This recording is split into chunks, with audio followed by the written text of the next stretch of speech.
What's up, everyone? Welcome back to the Loose Ventures channel. My oh my, are the markets spicy, but I think that means we have a lot of value plays. So I'm going to keep throwing these value stocks at you, at least stocks I think are a good value. So today we're going to talk about Google, and I've seen a lot of people talking about this. So many streamers saying that Google is an undervalued stock. There are a few things I did want to cover that I don't know have been adequately covered, but either way, it's, spoiler alert, I'm another streamer that says Google is undervalued. So, as usual, we're going to cover the four different steps to my stock analysis valuation process. So first we'll go over Google's financials, then we'll cover their risks and potential catalysts. Then we'll go over valuation, and then lastly, we'll cover a few trade ideas based on how the stock is trading currently. That said, let's get right into it.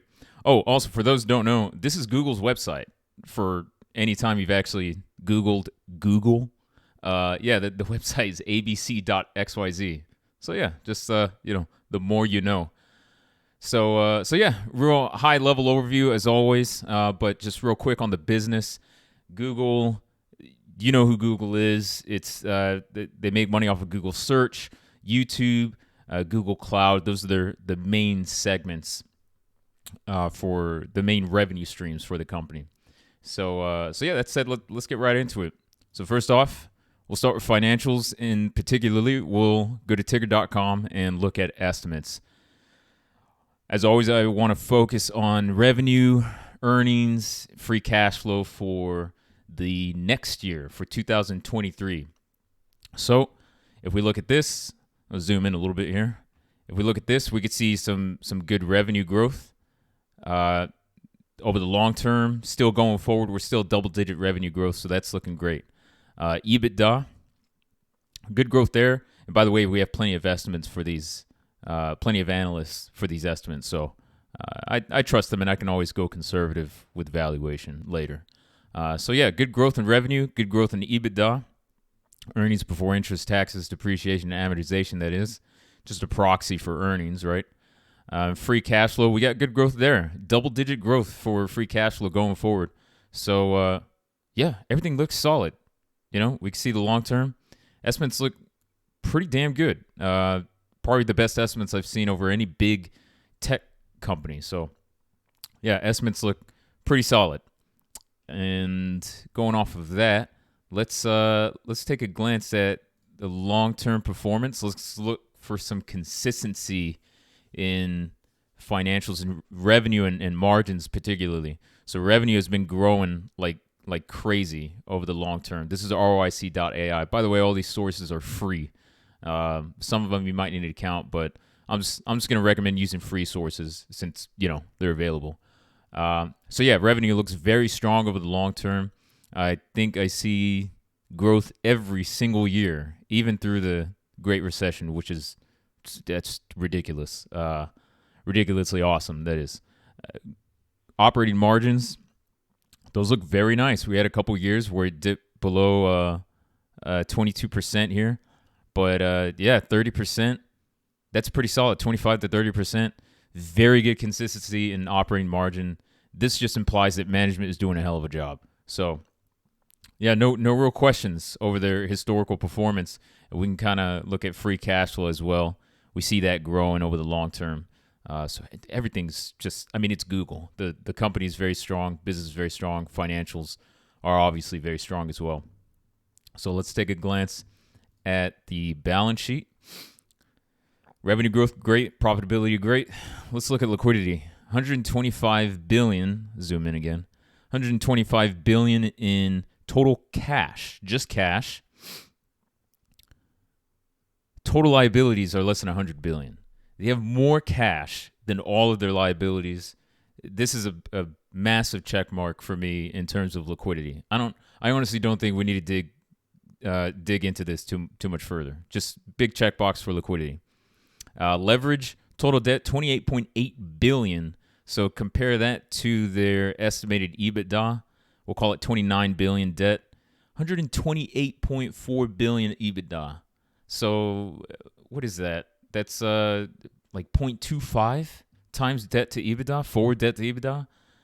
Less than 3 times is good. So no problems. They obviously don't need a lot of debt to grow. So liquidity and leverage are just really, really good. Zero questions on their financials. Everything looks pretty solid. Only other thing I would point out is that they are repurchasing shares, which is a good thing from a shareholder's perspective, right? So I've included the repurchasing of shares and their forward estimates in my valuation, which we'll get to in a minute.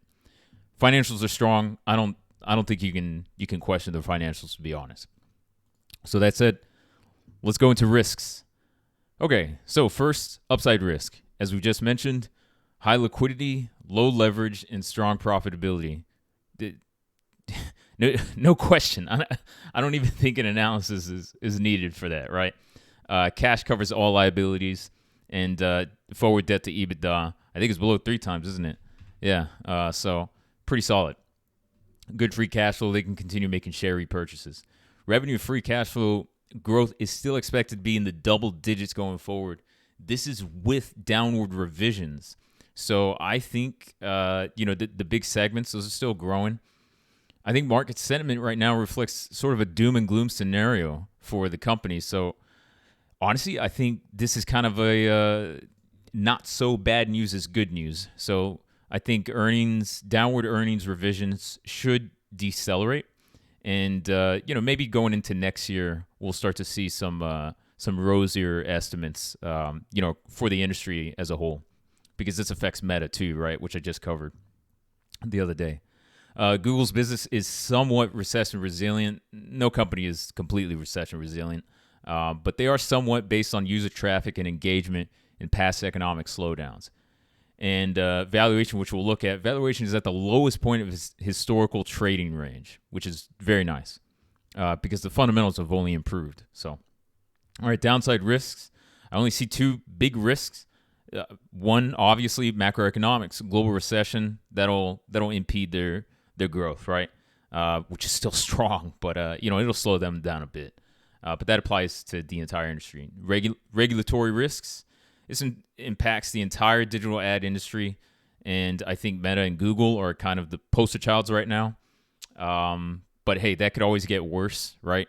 I think it's somewhat priced in, but who knows what's going to happen going forward?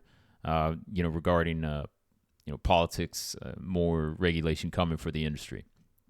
Okay, risks covered. Let's go to valuation. So there's a stock price chart. Over the past 3 years, we can see that. So it did pretty well, came out of COVID really strong, and now it's been on this nice downward trend. So rather than just look at the stock price, got to look at valuation, right? So looking at enterprise value to EBITDA, under 10 times, the only time it was lower than this was a few weeks ago. So enterprise value to EBITDA, very good. Low end of the trading range, that's good. We want to see that. And then the ticker.com's free cash flow yield is based off of market cap, but we'll go off of that because I do it off of enterprise value. But 6%, that's at the high end of the range. That's pretty solid too. So you could think of this as kind of like a yield on a bond, right? So that's kind of how I look at stocks. So yeah, low end of the trading range. Everything's looking great. Let's go to the watch list now. So still in valuation. I bolded some of this to make it easier to view. And here we can see enterprise value to EBITDA and the free cash flow yield. I pulled some other stocks here: Microsoft, Meta, Apple, Spotify, Amazon, Netflix, and Palo Alto, just to give some good comparables. Some companies that are either similarly large in scope or their businesses are similar to what Google, the business that Google operates in. And also, I chose these stocks in particular. Some of these I chose, like Palo Alto, just because it's another high growth stock. And so I think it compares, the resiliency of that business. So yeah, these are just the comps that I chose. But yeah, just for a reference, just so you can see the valuation of others. So enterprise value to EBITDA, fairly low. It's only a second to Meta. And free cash flow yield 7.5%. Again, only second to Meta, so that's higher than most of these other stocks. Palo Alto, I'll say, is also looking pretty great in my book. And Microsoft's starting to look like a good buy. And Apple, if you're just looking at free cash flow, that's not bad either, right? So I do include some share repurchases for some of these stocks. Palo Alto, I actually include dilution, but maybe we'll talk about them in another video. So yeah, valuation overall looks pretty good. I think compared to Meta, I think it's highly comparable, and you might say they're not facing the same risks that Meta is facing, right? So if you don't like Meta, maybe you really like Google because they're in the similar space, digital ad revenue, and a lot of people might just automatically perceive the business to be much stronger than Meta, right? I think we'll say it's a little bit stronger. I'll say that. I think it's comparable, but I'll concede and say I think Google's business is stronger, right? So yeah, valuation, Google's looking pretty damn nice. There's my little arbitrary price target. And there's the market price, $98. So yeah, everything's looking good. I could even sensitize this a bit. Use my little sensitivity factor there. Free cash flow yield's still high, above my 5% hurdle, and price target still much higher than market. So valuation checks out for sure. So yeah, that's it. Let's look at trade ideas. One thing I noticed is this put call ratio. If you can't see that, it's 0.5. This Thinkorswim, by the way, 0.5. It was above 0.6 this morning. So this is dropping pretty fast, and I think Google is a good buy and hold for the very long term. I think they should perform well over the next year or two, hopefully, right? But we got a lot of risks, right? So dollar cost averaging, always a good strategy, I think. And if we want to take a look at the options, let's say you wanted to leverage, similar to Meta, it looks like you're going to pay up for those at-the-money calls versus the puts. So this is implying that the markets are slightly more bullish on Google over this time period than Meta. So that goes for January of next year.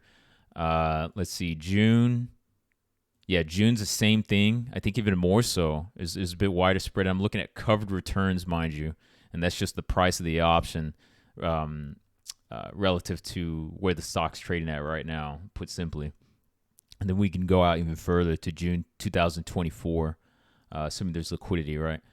13% covered returns on the calls versus 8.5% on the puts. So the markets seem to be pretty damn bullish on Google over the long term. So if you're trying to leverage up, just know that you might be paying a little bit extra for the calls than you would have historically, right? So yeah, I'm selling put spreads just like I am on Meta. I hope to get a sign soon. They do have earnings coming up on the 25th, so I would just caution, just maybe you don't want to try to be a hero, right? So there's no harm in waiting for earnings. Same thing with Meta, right? So yeah.